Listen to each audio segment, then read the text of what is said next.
What's up, people? Uncle Hotep back at it again. How y'all doing out there? Good morning. Um, I hate to be, I hate to go Tommy Sotomayor light. Tommy is always doing those black woman videos, and that's why I think sometimes he goes over the top with. The stories be true, and the stories are messed up. You know, um, I know a lot of people ask him, "Oh, you should be providing solutions instead of just shamming black women and black men," because he does slam both. Um, but he's just sitting there telling the news. You know what I mean? I don't think it's up to him.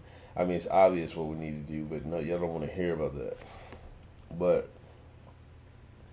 I'm gonna have to go Tommy Sotomayor on this story because this is the most ridiculous thing I've ever heard in my 40 some years on life on Earth. I'm dead serious. A lady in Cleveland, Ohio, and I don't know what's in the water in Ohio. There's been some there's some trickery afoot in Ohio the last month or so with that Cleveland killer who actually blamed his mom for part of being a shine that he was. But that's a different story for a different video. This woman in Cleveland, and she goes to All Star Barber College to take her 7-year-old, All State Barber College, um, to take her 7-year-old to get a haircut. It's important. Young little boy, 7 years old, gets a haircut. You know what I mean? Jeez, that's the thing about having boys, man. You gotta take them to get a haircut, man. All that craziness. You better off learn how to cut yourself. You know what I mean? Anyway, and anyway. Like, how would you think if you go to a barber school? Now she's going to the barber school because it's a cheaper haircut. She probably gets them for free or something like that. Probably getting out free cuts. My mom's going to this town far out, like miles away from her house. I'm like, why are you going way out there? She said, oh, I'm going to the barber school to get cheaper haircuts, cheaper cuts, and do your hair cheap. Um, I mean, it's frugal. I mean, it's smart. I don't know if I would do it. The kid's just learning, you know what I mean? You might as well learn yourself, like I just said. Um, but I'm not going to kill her for that. I mean, but she should be going to a established barber for her son. Give your son the best in life. Don't go. don't let him have him out here with a mess up taper woman. That's your first infraction. Now, she's in the barbershop and it's taking too long. Sometimes in black barbers, man, things take too long because people will be talking. Black barbershops where people just run their mouth. It's like it's a linchpin in the black community. A lot of stuff goes on, like verbally and culturally, that goes on, and there's a lot of conversation that will be had in the black community in the black barbershop. It's almost like the black church for men. And women, it's different times nowadays. Um, and it's taking too long. So what does her mother do? The kid's mother do? She pulls out a pistol, threatens the barber, says you're taking too long cutting my son's hair, and I'll put two in you. I'll pop you. I got 2 clips.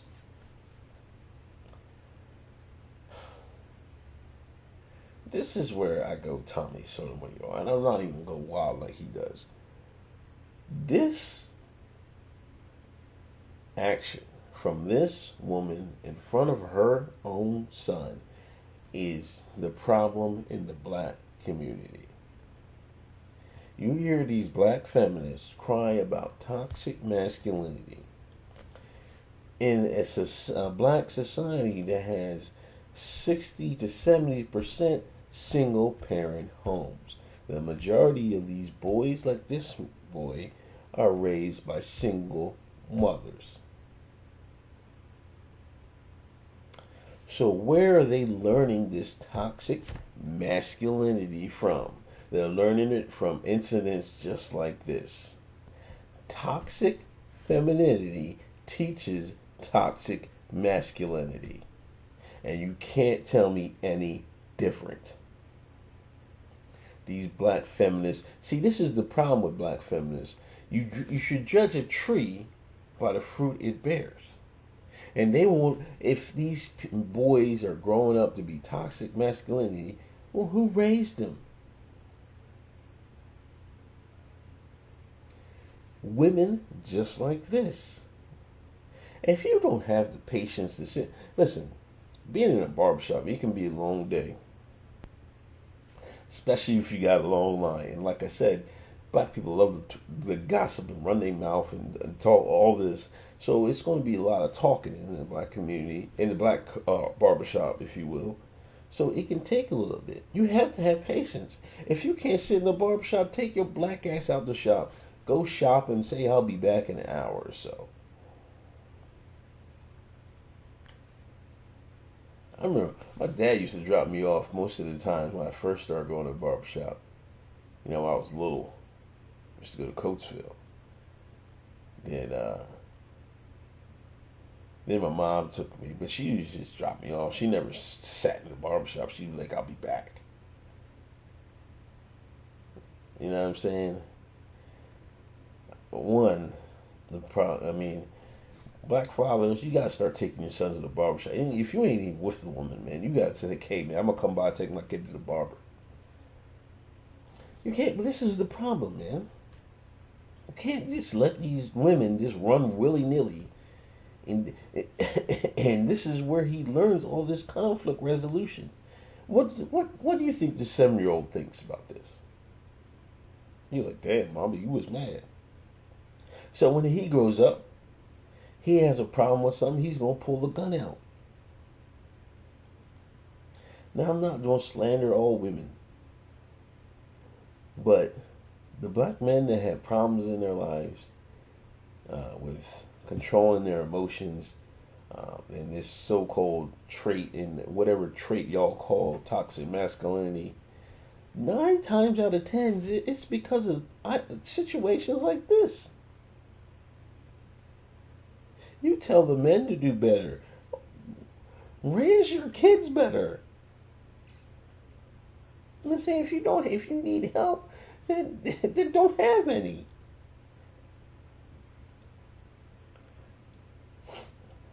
Now, I'm not going to put all the blame on the women for this family structure thing. But man, even if you're not married, you gotta be around the kids. You gotta give it your all to be with the person, man. Come on, you gotta make sacrifices. You see, this is the thing. The generation before, a couple generations before, they might not have liked. You have men and women that didn't even really like each other, but they stayed together just for the sake of the kids. They learned to live with each other. You know what I mean? I think nowadays, you have these relationships and something goes wrong, they be like, hey man, I'm done with you. You know what I mean? It's this Hollywood. They think it's Hollywood, and they just people getting divorced left and right and stuff like that. You know what I mean? Sometimes, I mean, life is a long haul. It's a long journey. You'll learn to, you'll actually change who you are. You know what I'm saying? And these people like nowadays don't have the patience, and and the system is set up to where it's more financially fruitful to not even be with have that married couple and that married lifestyle. You know what I mean? So that's part of it too. But man, this toxic masculinity that these feminists talk about is caused by the woman in the household raising single parent kids.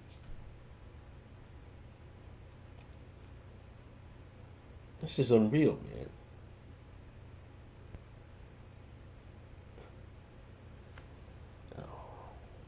I don't know. I didn't make a video about this. I'll leave a link to the thing in the box. But this was disturbing. I was like, man, I can't imagine. But this shows the proof. Because the last couple of days, I've I've seen a lot of violent videos centered around black women in it. Now, I'm not trying to be the blame game or whatever like that, but man, they're not in this quote unquote, I'll use y'all term, toxic masculinity crisis. The woman, the single black woman, the single parent black woman is not absolved in this game, in the blame for that. Of course, you're all responsible for your own actions. So the men who are showing toxic masculinity, of course, they're responsible for their own actions. But they learn them traits from somewhere. And 9 times out of 10, it's because of women like this. Women like this. I hope she gets caught. They did throw her black ass in jail. Kids be dead. The father need to get his kids. Whoever that father is, I needed somebody to get his name too, so we can put him under the coals for not taking his 7-year-old son to the barber shop. I hope he probably might be in jail. Shines, man. Anyway, this is Uncle Hood Tip. I'm out. Peace.